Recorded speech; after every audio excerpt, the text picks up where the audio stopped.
Hello everyone, I am Ankit Sharma और आप सभी का स्वागत है हमारी क्लासेस में। जैसा कि आप जानते हैं, अब हमारी मंडे से पेड क्लासेस हो जाएंगी। अभी हमारी आज का जो है लास्ट क्लास है पेपर वन का डेमो। तो पेपर वन में हम क्या करेंगे, किस तरह से करेंगे, उसके बारे में मैं अभी आपको बताता हूँ पीपीटी के थ्रू, और फिर उसको हम आगे कंटिन्यू करेंगे। आज संडे है तो आज हम जो काम करेंगे, हम एमसीक्यू पे काम करेंगे। पीवाईक्यू जिसकी थोड़ी सी आवाज आ रही है, श्वेता शायद आपके यहाँ से आ रही है, एक बार म्यूट कर देना। ठीक है, जब मैं कहूँ जब आप अनम्यूट कर लेना। तो अभी कोर्स के बारे में थोड़ा आप लोगों को बता देता हूँ स्क्रीन शेयर करके। ठीक है, और ये देखिए इस तरह से मैंने थोड़ा शॉर्ट में लिखा हुआ है, एक और तरीके से लिखा हुआ है। आप पहले इसको मेरे को बताइएगा, सबको क्लियर है चीज?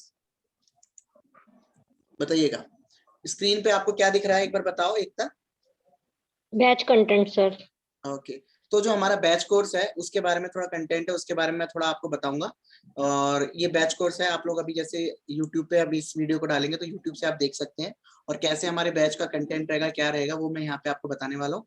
और एक आधा क्वेश्चन करेंगे, एक आधा क्वेश्चन से आपको पता चल जाएगा कि लेवल किस तरह का चलने वाला है। नहीं बढ़ती रोज म्यूट कर लो श्वेता, आपकी आवाज ना थोड़ी सी आ रही है, म्यूट कर लो। ठीक है, तो देखिए बैच कोर्स का कंटेंट कुछ इस तरह से है, जैसे आपके सामने यहाँ पे है। मंडे टू फ्राइडे हमारे कॉन्सेप्ट क्लासेस होंगी। मंडे टू फ्राइडे हमारी कॉन्सेप्ट क्लासेस होगी। जो भी हमारे कॉन्सेप्ट है, जो भी हमारे टॉपिक है, हम उसके ऊपर डिस्कस करेंगे मंडे टू फ्राइडे। जैसे अभी आपका रिसर्च चल रहा है तो रिसर्च की क्लासेस आपकी मंडे टू फ्राइडे रहेंगी। अभी हमारा टाइप्स ऑफ रिसर्च हो चुका है, डिडक्टिव और इंडक्टिव रिसर्च, ये बहुत इंपॉर्टेंट है, कल से शुरू होगा ये। इंडक्टिव रिसर्च, डिडक्टिव रिसर्च, इस पर बहुत बार क्वेश्चन आता है और आप में से काफी लोग कंफ्यूज होते हैं।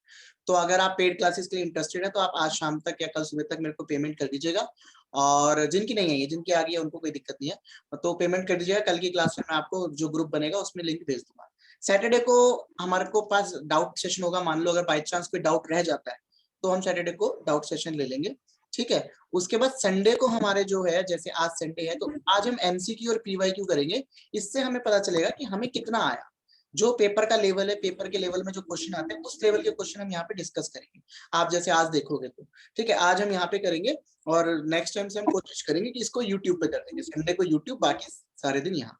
ठीक है, इसके अलावा अगर हमारे ग्रुप में अच्छा रहते हैं, स्ट्रेंथ वगैरह ठीक रहती है, तो हम एक रीडिंग कॉम्प्रीहेंशन ग्रुप मेंबर को शेयर करेंगे डेली का, और एक डीआई का क्वेश्चन शेयर करेंगे। अगर ये दोनों चीज तब है तो ग्रुप मेंबर में स्ट्रेंथ अच्छी हो जाती है। इसके अलावा अगर आपके कोई डाउट वगैरह आते हैं आप कभी भी मैसेज करके पूछ सकते हो। ठीक, आरसी और डाटा इंटरप्रेटेशन क्वेश्चन तब ज्यादा मजा आएगा जब आपको ये टॉपिक आते होंगे। तो पहले मैं ये टॉपिक आपको करा दूंगा, उसके बाद ये शेयर करना शुरू करूंगा। ये नहीं है कि अभी से शुरू कर दिया, आपको आते ही नहीं है बिल्कुल और आप कर लो। ठीक है, इस चीज का रहेगा, ये पूरा बैच का कंटेंट रहेगा। और जो बैच की फीस वगैरह है वो मैंने आपको ऑलरेडी बता रखी है। जो बच्चे पहली बार आए हैं क्लास में, जिनको नहीं पता है उनको मैं एक बार बता देता हूँ। तो देखिए कुछ इस तरह से रहेगा। पेपर वन का क्लास रहेगी। तो अभी जो फिलहाल है वो क्या है कि आपका 3 मंथ्स का अगर आप लेते हैं इकट्ठे, क्योंकि अब आपको पता है मई में पेपर है, तो हम सीधा 3000 रुपीज बोलते हैं पूरे पूरे कोर्स का, जो पूरा बैच कोर्स है। ठीक है, तो ये बैच कोर्स पूरा 3000 का है। अगर आप इसको अभी लेते हैं लाइक कल या परसों में, तो इस पे अभी मैंने जो अभी हमारा जो है वो 500 रुपीज ऑफ कर रखा है। तो जैसे अभी एकता ने और मोहित वगैरह ने लिया था, उनको ये 2500 का पड़ा था पैक। तो आपको ये बैच जो है वो 2500 का पड़ेगा। और क्लास डेली होगी शाम को 9 से 10, यहीं पे होगी जूम पे, जहाँ पे अभी हम आपके सामने हैं, और आपको लिंक ग्रुप में शेयर हो जाएगा। इसके अलावा अगर आपको फाइनेंशियली थोड़ी प्रॉब्लम है, आपको लगता है कि इकट्ठे नहीं दे सकते, तो दूसरा ऑप्शन जो हमारे पास है वो आपको फिर ये है कि आपको मंथली देना पड़ेगा, जैसे 1000 रुपीज पर मंथ। इस पे कोई डिस्काउंट नहीं है, इस पे आप अभी से दोगे तो आपको 1000 रुपीज पर मंथ देना पड़ेगा। ये पूरा है। और अब हम क्वेश्चंस की ओर चलते हैं। किसी को इसमें कुछ पूछना हो तो पूछ सकता है, बाकी लेवल जो है स्टडी का भी हम शुरू करेंगे, आपको उसमें दिख जाएगा। पूछिए, किसी को कुछ पूछना हो इसमें।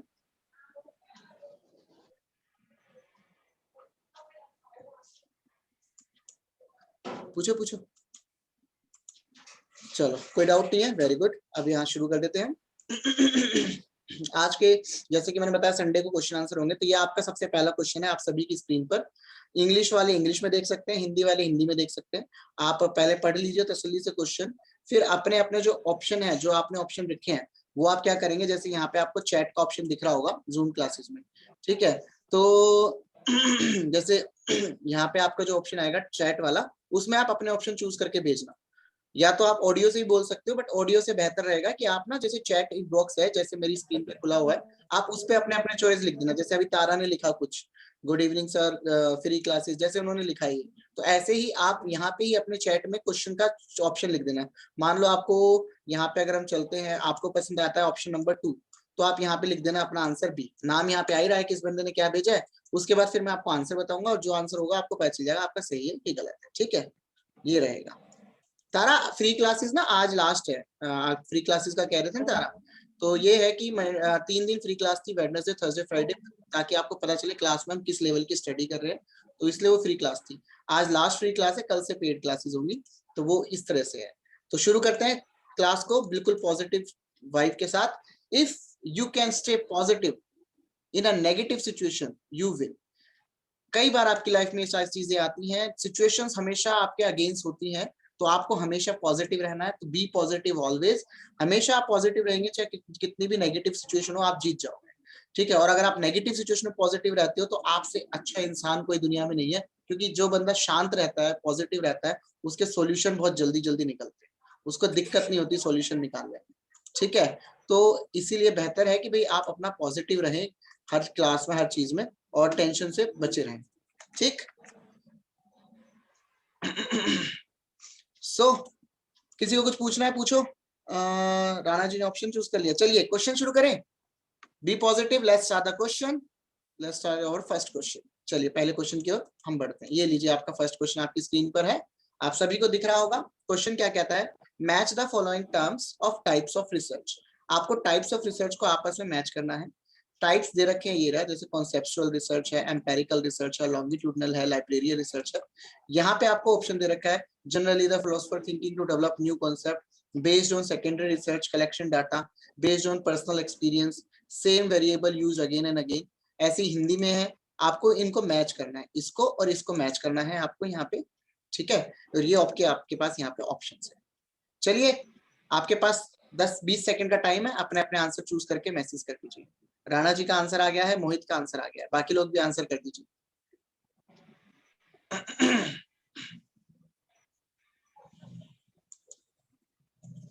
तारा का भी आ गया है। बाकी लोग जितने भी क्लास में हैं सभी अपने अपने आंसर को चूज करो आराम से, तसल्ली से, इत्मीनान से, कोई जल्दबाजी नहीं है, बिल्कुल रिलैक्स होकर करना है। देखो घबराना नहीं है, बिल्कुल इजीली काम करना है। दीपाली का भी आ गया, very good. Trilok, very good.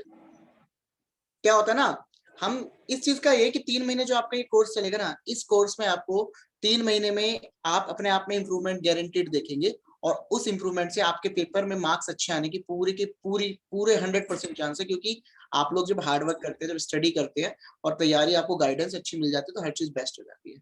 ठीक, श्वेता का भी आ गया, मनोरमा का भी आ। चलिए सभी बच्चों का आ गया। हाँ जी बोलो बोलो बोलो, कोई कुछ कह रहा है।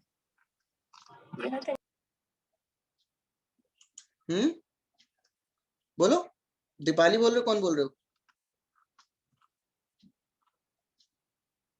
जो भी है बताओ, कोई कुछ बोल रहा था। एकता का भी आ गया आंसर, वेरी गुड। चलिए चलिए सभी लोगों के आंसर्स आ गए। Zoom user, tell me about yourself. आप कौन है, आपका अपना नाम बताइए। आप अभी अभी क्लास में ज्वाइन हुए, एक बार आप बताएं आप कौन बोल रहे हैं और क्या हैं, कहाँ से हैं, ताकि हमें पता चले। जूम यूजर फर्स्ट क्लास में आए जो। फिर उसके बाद मैं क्वेश्चन का आंसर बताता हूँ आप लोगों को, फिर आप चेक करना कि किसका आंसर सही है किसका नहीं। ठीक है, फिर मैं आपको चारों पॉइंट समझाऊंगा। अभी ये नहीं है कि मैं आपको ना समझाऊं, मैं सब कुछ समझाऊंगा। आपका नाम है पुनीत, ओके पुनीत, ठीक है ठीक है पुनीत, ठीक है। Get ready everyone. ठीक है पुनीत जी, आप भी तैयार रहें, हम समझ गए आप हमारे कौन से स्टूडेंट हैं। Okay, you are from Noida. Okay let's start. Question आपके सामने, आपने आंसर दे दिया है, आंसर की बात करते हैं। And the right answer is option number C. So let me check किस किस का आंसर सही है। हमारे इस क्लास में कितने बच्चों ने आंसर सही दिया है। सी आंसर है, ठीक है। और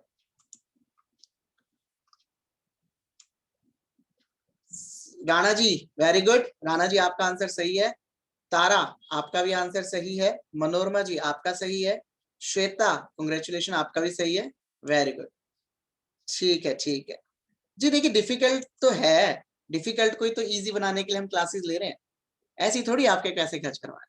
आप देखो मैं आपको चीजें समझाता हूँ, जिसका गलत हुआ कोई बात नहीं, जिसका सही हुआ बहुत बढ़िया।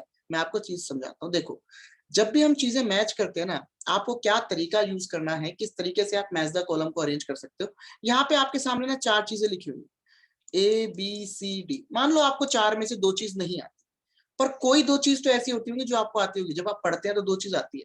जैसे यहाँ पे मैं आपको बताऊं, जो ये लॉन्गिट्यूडनल रिसर्च है ना, ये एक ऐसा टॉपिक है जिसका मीनिंग बहुत इजी होता है। ये अगर आपको आता है तो आप इससे भी आंसर कर सकते हैं। क्या करें, जो टॉपिक आपको आता है उससे आंसर करते हैं। पहले लॉन्गिट्यूडनल रिसर्च से लेते हैं। लॉन्गिट्यूडनल रिसर्च का जो सिंपल मीनिंग होता है, वो मीनिंग होता है जब भी हम किसी रिसर्च को अगेन एंड अगेन करते हैं। इसमें 2 तरह की रिसर्च आती है, पहले मैं आपको वो बता देता हूँ कौन कौन सी आती है। एक आती है क्रॉस, ठीक है, एक आती है लॉन्गिट्यूड। क्रॉस वाली होती है वन टाइम रिसर्च, जिसमें एक बार होता है। लॉन्गिट्यूडनल होता है जो बार बार बार बार बार बार होता है, टाइम लगता है। जैसे इसका एग्जांपल भी मैं बताता हूँ। लॉन्गिट्यूडनल रिसर्च जो कोविड की वैक्सीन है, कोविड-19 जो है, कोविड-19 के लिए वैक्सीन बनी। आप सभी को पता है एकदम से तो नहीं बनी होगी वैक्सीन, राइट। वैक्सीन बनने के लिए काफी सारी चेकिंग हुई होगी, टेस्ट किए होंगे उसके अलग अलग जगह पे, फिर देखा होगा वो उस वायरस पे कितना इफेक्टिव है। तो ये स्टडी क्या होती है, लॉन्ग स्टडी होती है। इसमें टाइम लेता है, टाइम लगता है, और बार बार इसमें मेहनत होती है, नई नई चीजें एक्सपेरिमेंट होती है। तो लॉन्गिट्यूडनल रिसर्च जो होती है, वो रिसर्च होती है जो थोड़ा लॉन्ग टाइम के लिए चलती है, ठीक। तो आप देखिए अब यहाँ पे कौन सा लॉन्ग टाइम वाला ऑप्शन आ रहा है। Generally use by philosopher to think new concept. Concept यहाँ से भी आप मैच कर सकते हैं। ये कॉन्सेप्ट वाला पॉइंट है, ये कॉन्सेप्ट वाला पॉइंट है, यहाँ से ही मैच कर सकते हैं। बाकी देखते हैं हम लॉन्गिट्यूडनल के हिसाब से। बेस्ड ऑन सेकेंडरी यहाँ पे भी नहीं है। पर्सनल एक्सपीरियंस ऑब्जर्वेशन ये भी नहीं है। हमने बोला था टाइम वाला, तो same variable use again and again for the long time. बस आपको मिल गया, सी का आंसर तो 4 है। अब देखो C4 किस ऑप्शन में है। कभी कभार आपकी किस्मत बहुत अच्छी होती है तो आपको यहीं से आंसर मिल जाता है कि सी का आंसर 4 सिर्फ इस ऑप्शन में। आप डायरेक्ट एक से पूरा क्वेश्चन निकाल सकते हो। बाय चांस 2-3 क्वेश्चन में हो तो आप फिर दूसरा पॉइंट उठाओ। दूसरा पॉइंट आता है कॉन्सेप्चुअल रिसर्च। कॉन्सेप्चुअल रिसर्च सबसे बेसिक रिसर्च भी होती है, बेसिक रिसर्च भी कहते हैं इसे। तो कॉन्सेप्चुअल यानी कॉन्सेप्ट्स की बात करेगा। तो अब देखो कॉन्सेप्ट वाला ऑप्शन कौन सा है।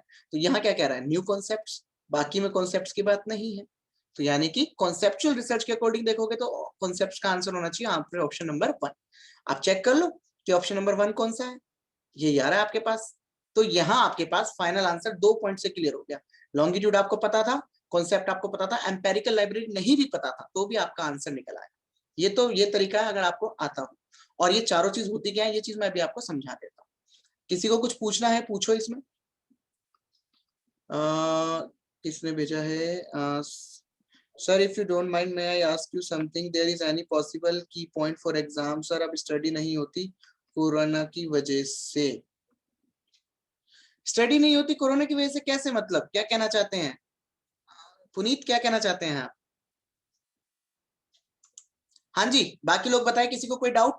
जो अभी जो 2 पॉइंट पढ़े हैं इसमें किसी को कोई डाउट? क्लियर कर देता हूँ स्क्रीन को। क्लियर है सर। Very good. बाकी लोग जितने भी हैं क्लास में सब लोग बोलिए क्लियर है सबको। सर एक बार रिपीट करते हैं सर। ओके रिपीट कर देता हूँ। देखो देखिए राणा जी, क्या है ये सिस्टम। मैं ना चारों पॉइंट आपको एक्सप्लेन करता हूँ। पहले तो मैंने आपको वो तरीका बताया किस तरीके से आप इसको करोगे सॉल्व। अब जो मैं बता रहा हूँ इनके मीनिंग बता रहा हूँ, जो आपको एक्सप्लेन कर रहा हूँ, जो हमारा तरीका रहेगा। देखो कॉन्सेप्ट रिसर्च क्या होती है, कॉन्सेप्चुअल रिसर्च वो रिसर्च होती है जिसमें हम कॉन्सेप्ट्स की बात करते हैं। यानी कोई चीज जो कॉन्सेप्ट बेस पे है उसको बढ़ाने के लिए, अपने ज्ञान को बढ़ाने के लिए, अपनी नॉलेज को बढ़ाने के लिए। तो कॉन्सेप्चुअल रिसर्च क्या होती है, जो फिलोसोफर यूज करते हैं नए नए कॉन्सेप्ट बनाने के लिए। कोई भी नया कॉन्सेप्ट हमें जनरेट करना होता है तो हम कॉन्सेप्चुअल रिसर्च का यूज करते हैं। दूसरा आता है आपका एम्पेरिकल रिसर्च। एम्पेरिकल रिसर्च क्या होता है, एम्पेरिकल रिसर्च की जब भी हम बात करेंगे तो ये जो चीजें है ना, ये चीज हमारे एक्सपीरियंस के बेस पे आती है। मैंने आपको कल, अगर आपने क्लास ली होगी कल डेमो वाली, उसमें एम्पेरिकल रिसर्च की बात की थी। और एम्पेरिकल रिसर्च से पहले हमने हाइपोथेसिस वाली क्लास करी थी परसों। हाइपोथेसिस में भी मैंने आपको एक जो हाइपोथेसिस करा था उसमें टाइप्स ऑफ हाइपोथेसिस में एक एम्पेरिकल हाइपोथेसिस नाम की चीज थी, ठीक है। तो एम्पेरिकल मतलब जब भी आता है तो एम्पेरिकल सीधा लिंक आपका कहां से करता है, जब आपके एक्सपीरियंस के बेस पे कोई चीज हो या आपके ऑब्जर्वेशन के बेस पे कोई चीज हो। एग्जाम्पल से देके बताता हूँ मैं आपको, ब्लैंक पेज लेता हूँ, आपको एग्जाम्पल समझाता हूँ। देखो एम्पेरिकल रिसर्च का एग्जाम्पल, आप लोगों ने मान लिया कि ना 2 तरह के आपके टाउन होते हैं, एक अर्बन और एक रूरल। एक एरिया अर्बन एरिया है, एक रूरल एरिया है, ठीक है। पुनीत अभी मैं आपके क्वेश्चंस का आंसर देता हूँ टॉपिक कराने के बाद, ठीक है।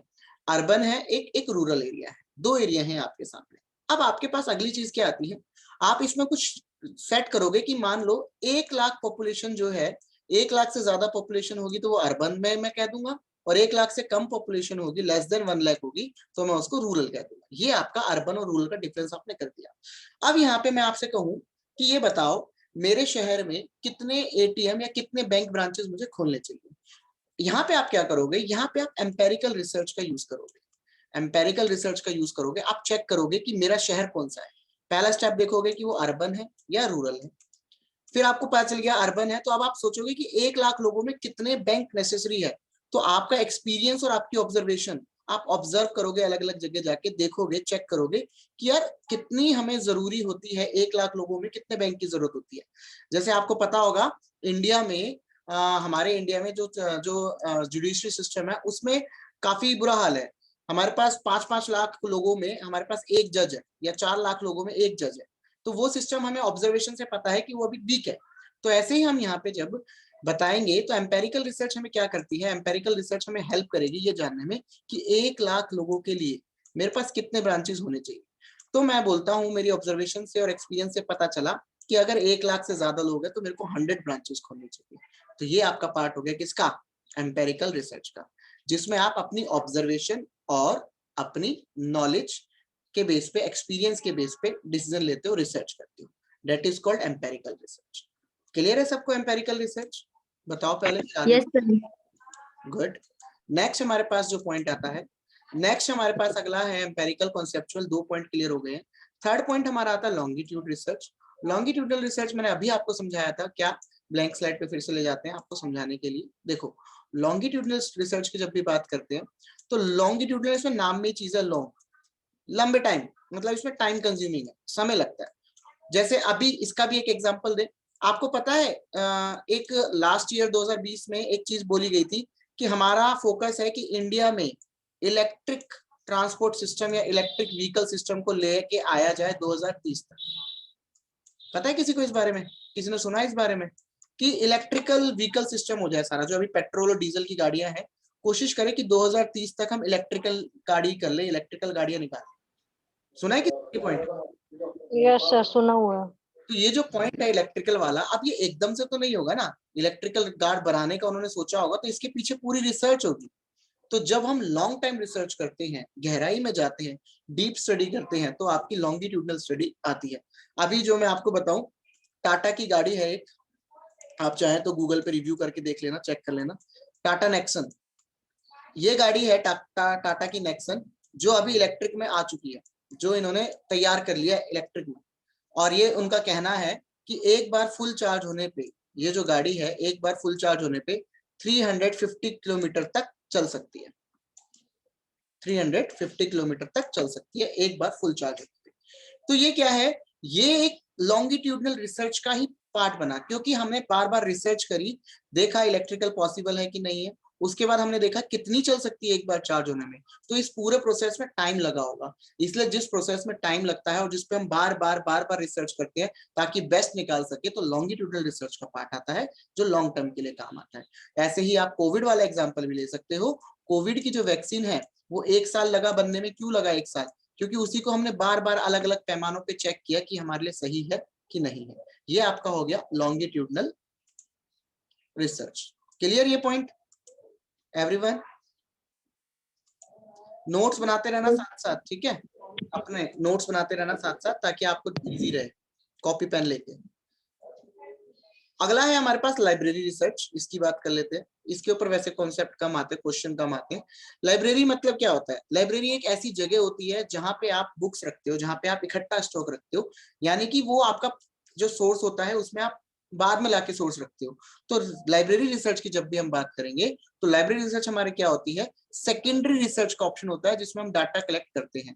लाइब्रेरी में हमेशा सेकेंडरी सोर्स ऑफ डाटा होता है, ये ध्यान रखना, क्योंकि जब भी आप लाइब्रेरी में जाते हैं तो वहां पे आपको वो बुक्स मिलती हैं जो बुक्स आपको रेफरेंस दी होती है कि भाई जाओ आप ये बुक लो, तो यहाँ पे आपको मिलती है। प्राइमरी सोर्स क्या होगा, वो जो बुक होगी। मान लो मैं एक एग्जांपल लेता हूँ, डीके गोयल एक बुक है, आप सभी को पता होगा, कॉमर्स वाले हैं तो डीके गोयल एक बुक है।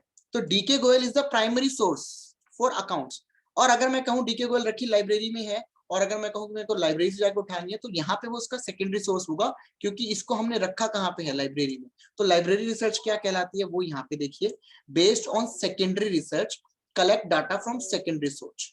यहाँ पे सेकेंडरी सोर्स से हम डाटा कलेक्ट करते हैं और सेकेंडरी पार्ट आता है, ये आपका लाइब्रेरी रिसर्च कहलाता है। क्लियर ये वाला पॉइंट भी? बताओ। Yes sir. ठीक है, चारों पॉइंट मैंने बता दिए। किसी को चारों में से कोई भी डाउट हो पूछो, फिर हम अगले क्वेश्चन पे चलते हैं।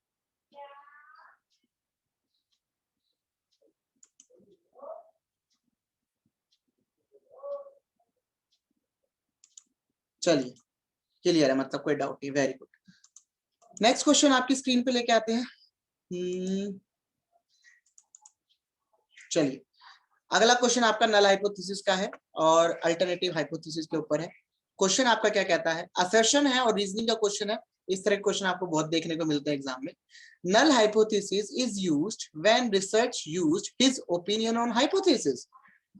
रीजनिंग है, alternative hypothesis used when the null hypothesis is rejected. तो अब आपको बताना है कौन सी चीज सही है। असर्शन ट्रू है, पहला आपका ऑप्शन कहता है असर्शन पहली सही है, रीजन गलत है। दूसरा कहता है असर्शन गलत है, रीजन ट्रू है।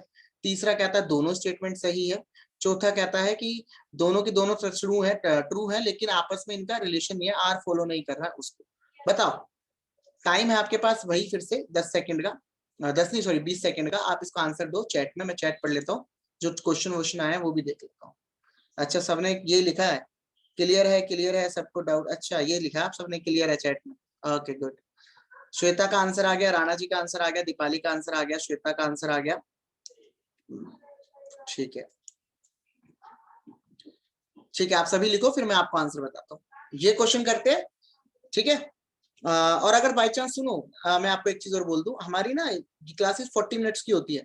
बाय चांस अगर 40 मिनट बाद क्लास बंद हो जाती है, अभी मेरे पास टाइम आ गया 8 मिनट की बच रही है, तो आप जितने भी लोग हैं वो जो नए आए हैं उनके लिए स्पेशल हमने बोला है 1 घंटे का कमिटमेंट। 1 घंटे आपकी मिनिमम क्लास होगी, उससे ज्यादा भी हो सकती है।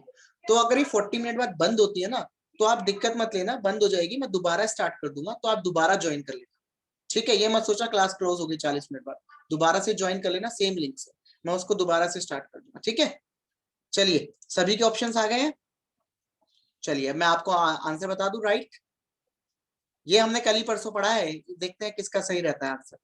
सो the right answer is both the statement are true but R does not follow A. दोनों स्टेटमेंट ठीक है लेकिन आर ए को फॉलो नहीं कर रहा है। अब ये देखते हैं किस किस का सही है। ऑप्शन नंबर 4, एक मिनट, अरे कहाँ गया। ठीक है अब देखता हूँ। ये वाला ऑप्शन तो ज्यादातर गलत ही है। राणा जी, दीपाली, मोहित, किसी का भी सही नहीं हुआ ये। कोई बात नहीं, देखो क्यों गलत हुआ, आप क्यों फंसे इसमें, ध्यान से देखना। मैंने क्या बोला, असर्शन रीजनिंग क्या होती है, असर्शन रीजनिंग होती है कि ये वजह है और इसके पीछे रीजन ये है। तो देखो नल हाइपोथेसिस वो होता है जो अपना ओपिनियन लगाता है रिसर्च पे। मैंने आपको जब नल हाइपोथेसिस कराया था तो एक चीज बताई थी, नल हाइपोथेसिस में वो कहता है no relation between variables, variables के बीच में रिलेशन नहीं होता। और उसमें एक बात बोली गई थी, रिसर्चर इसमें अपना अंदाजा लगा देता है बिना डीप स्टडी करे। वो बोल देता है, हॉर्लिक्स वाला एग्जांपल अगर आपको याद है तो हॉर्लिक्स वाले एग्जांपल से बताया जाएगा। वो बोल देता है क्या, वो सीधा बोल देता है नहीं, मैंने बोला कि बच्चों के अंदर प्रोटीन की कमी है तो हमें हॉर्लिक्स पिलाना चाहिए, हॉर्लिक्स से उनका जो प्रोटीन है वो कवर हो जाएगा। नल हाइपोथेसिस कहेगा नहीं, हॉर्लिक्स से प्रोटीन में कोई रिलेशन नहीं है, दोनों में कोई दिक्कत, कोई कवर नहीं हो सकता। और बिना डीप स्टडी के आप बोल सकते हो, रिसर्चर बोल देगा हाँ यार कोई ये क्या बात हो, यार थोड़ी होता है, हॉर्लिक्स और उसका कोई रीजन नहीं बनता, मैं नहीं मानता। तो जो सेल्फ ओपिनियन होता है या बिना स्टडी का ओपिनियन होता है या जो ओपिनियन में रिलेशन नहीं बताए जाते, तीनों ही केस में हम आपको नल हाइपोथेसिस का नाम उसको देते हैं। कौन आया है अभी क्लास में, एक second, someone is joining, Tara, okay. Next हमारा है क्या, let me clear the things. हाँ, alternative hypothesis used when null hypothesis rejected, ये बिल्कुल सही बात है। अल्टरनेटिव तब यूज करेंगे जब हमारा नल हाइपोथेसिस रिजेक्ट हो जाता है, बिल्कुल ये सही बात है। तो आपका पहला पॉइंट भी सही है, दूसरा पॉइंट भी सही है, लेकिन दोनों के आपस में रिलेशन नहीं है। ठीक है, दोनों अपोजिट है, तो ये ट्रू है लेकिन फॉलो नहीं कर रहा है उसको। अल्टरनेटिव का ट्रू है बट ये फॉलो नहीं कर रहा है। Alternative hypothesis used when the null hypothesis rejected, ये बिल्कुल सही है। और नल हाइपोथेसिस जो होता है वो तब होता है जो हमारा ओपिनियन कहता है हाइपोथेसिस का, वो ये कहता है जो रिसर्चर का ओपिनियन होता है। तो ना इसमें एक चीज है, एक चीज यहाँ पे देखना, एक मिनट रुको। इसमें इसका आंसर अगर आप बनाओगे, वैसे तो ये फॉलो नहीं करता, इसके स्टेटमेंट क्या है, दोनों ही स्टेटमेंट सही है, दोनों की दोनों स्टेटमेंट सही है, पर रीजन की अगर हम बात करें तो रीजन लगाने के बाद ये ऑप्शन सी से डी हो जाता है। आप सबने सी चूज किया है, मैं बताता हूँ आप सब कहाँ गलत फंसे हैं, कहाँ आप लोग फंसे हैं और क्यों इसका आंसर डी है। देखो, जब भी रीजन की बात होती है ना, तो आप बिकॉज लगा के देखा करो। पहली चीज, बिकॉज लगा के चेक करा करो कि क्या बिकॉज लगाने के बाद वो रीजन सही बैठ रहा है, उससे आपका आंसर निकलेगा। ज्यादातर कंफ्यूजन यही हो जाती है। स्टेटमेंट दोनों ही केसेस में, चाहे ऑप्शन सी है ऑप्शन डी है, दोनों ही केसेस में स्टेटमेंट ट्रू है, बट फॉलो कर रहे हैं नहीं कर रहे, यहीं पे आप फंसे हैं। तो कैसे चेक करोगे इसे, आप असर्शन पढ़ो। Null hypothesis is used when research uses opinion on hypothesis, ये आपने पढ़ लिया। इसके आगे बिकॉज लगाओ, अगर बिकॉज लगा के रीजन वैलिड आ जाता है तो आपका आंसर सही हो जाएगा सी, अगर नहीं आता तो गलत। अब देखो पढ़ के देखना, बताना कैसा लग रहा है। Null hypothesis is used when researcher uses opinion on hypothesis because alternative hypothesis used when the null hypothesis rejected.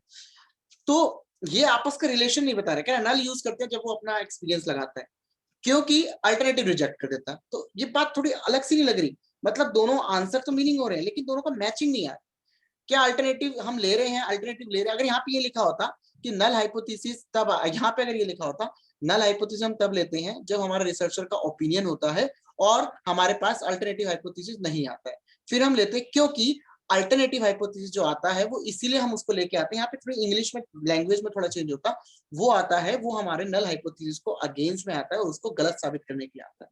थोड़ा सा इसको अगर हम डिटेल में कर देते तो ये आपका आंसर राइट हो जाता है, पर यहाँ पे सिर्फ शब्दों की बारीकियों से खेला गया है, इसी वजह से इसका ये जो आंसर है वो आपका डी ऑप्शन हुआ है कि दोनों बात सही है। नल हाइपोथेसिस वही होता है ओपिनियन वाला, और अल्टरनेटिव वही होता है जिसमें आप रिजेक्ट कर देते हैं नल को, लेकिन दोनों का आपस में क्या रिलेशन है वो एक दूसरे को। बट सर बहुत टाइम ऐसा हुआ है कि मतलब जो सी होता है वही आंसर होता है, और बहुत टाइम होता है कि हाँ, जैसे अभी आप बोल रहे हाँ, हो वो सही हो रहा है, तो ये कैसे हो रहा है? यही चीज तो मैं आपको बता रहा हूँ, इस चीज का ही तो मैंने आपको तरीका बताया। इस चीज का तरीका क्या है, बिकॉज लगा के देखो, बिकॉज लगा के अगर आपकी सेंस बन रही है, आपकी सेंस पूरी क्लियर बन रही है, कोई दिक्कत नहीं आ रही, तो आपका आंसर सही हो जाएगा। अगर सेंस में थोड़ा बहुत फर्क मतलब ये आ रहा है, बिकॉज वाली सेंस बहुत काम आती है यहाँ पे रीजनिंग में ना। बिकॉज सब जगह लगाना होगा? बिकॉज लगाने से आपको देखो, असर्शन और रीजनिंग का कोई भी क्वेश्चन होता है ना, उसका मतलब ये होता है कि ये इसके पीछे की वजह है, ये रीजन है। तो रीजन आप कैसे निकालोगे, बचपन में आप जब भी पढ़ाई करते थे तो आप जब किसी चीज के पीछे रीजन ढूंढते थे तो आप बिकॉज जरूर लिखते थे। क्वेश्चन आया वाई, जैसे क्वेश्चन आता है why elasticity of demand is always opposite to price elasticity, एक एग्जांपल लेके बता रहा हूँ, तो आप क्या लिखते हो, Yes, sir. Elasticity of demand is opposite to price elasticity because, फिर आप रीजन लिखते हो, राइट। Yes sir. तो वही चीज है, जब आपका असर्शन और रीजनिंग का पार्ट आता है तो वहां पे आप देखते हो कि जो रीजन है वो रीजन हमारे जो पॉइंट है उसको एक्सप्लेन कर रहा है कि नहीं कर रहा है, इसीलिए ये चीज हमें देखनी होती है। इसलिए हमें असर्शन और रीजनिंग में बिकॉज लगाना होता है ताकि हमें इजीली क्लियर हो जाए कि हमारा वो काम का है कि नहीं, समझे। Okay okay. अभी इसमें किसी को डाउट आया कुछ भी तो पूछो, और नहीं है तो बहुत बढ़िया।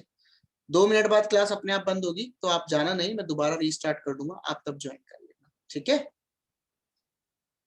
बोलो किसी को कोई डाउट इस क्वेश्चन में, चैट में ले दो आंसर। पुनीत आपके अभी आंसर्स जो है वो भी मैं आपको बताता हूँ, ठीक है। हमारे पास 1 मिनट है तो आपके आंसर्स की बात करते हैं। आप एक बार मेरे को ना पर्सनली मैसेज करना, जो आपकी प्रॉब्लम है जो आप बता रहे, उस प्रॉब्लम के अकॉर्डिंग आपका सॉल्यूशन निकालते हैं। चलो 1 मिनट 45 सेकंड है, फटाफट ये वाला क्वेश्चन कर लेते हैं। ये वाला क्वेश्चन करके फिर मैं क्लास दोबारा स्टार्ट कर दूंगा। क्वेश्चन है आपके सामने बहुत simple, which of the following is not a part of collection of data, इनमें से कौन सी चीज है जो कलेक्शन ऑफ डाटा का पार्ट नहीं है। निम्नलिखित में से कौन सा डाटा संग्रह का हिस्सा नहीं है, primary data, secondary data, tertiary data, fresh data, none of these. जल्दी जल्दी आंसर लिखो इसके। मनोरमा, एकता, श्वेता, मोहित, सबने अपने अपने आंसर दे दिए।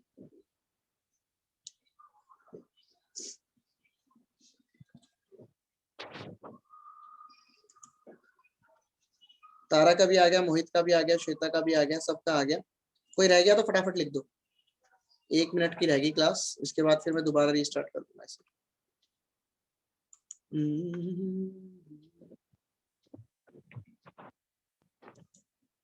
Good good.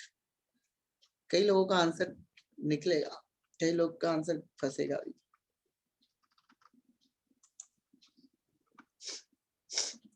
चलो, डाटा कलेक्शन जो होता है, डाटा कलेक्शन जब भी हम करते हैं ना, तो डाटा कलेक्शन जब भी हम करते हैं वो हम दो तरीके के सोर्स से करते हैं।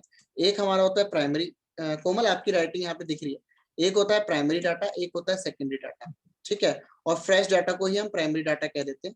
टर्शरी डाटा हमारा इतना इंपॉर्टेंट नहीं होता, तो आपका आंसर एक्सक्यूज मी सर, लिखना कहाँ पर है? लिखना कहाँ पर, क्या चीज लिखनी है कोमल, क्या लिखना? आप क्या बोल रहे थे? आप क्या बोल रहे थे लिखना? मैं कह रहा था आप अपना कॉपी पेन लेके बैठना, ठीक है। ओके ओके ओके और ओके जो आपके आंसर है ना, वो आंसर चैट में लिखने हैं। आपके साइड में ऑप्शन आ रहा होगा चैट का, ओके ओके चैट पे आपको आंसर लिखना है अपना।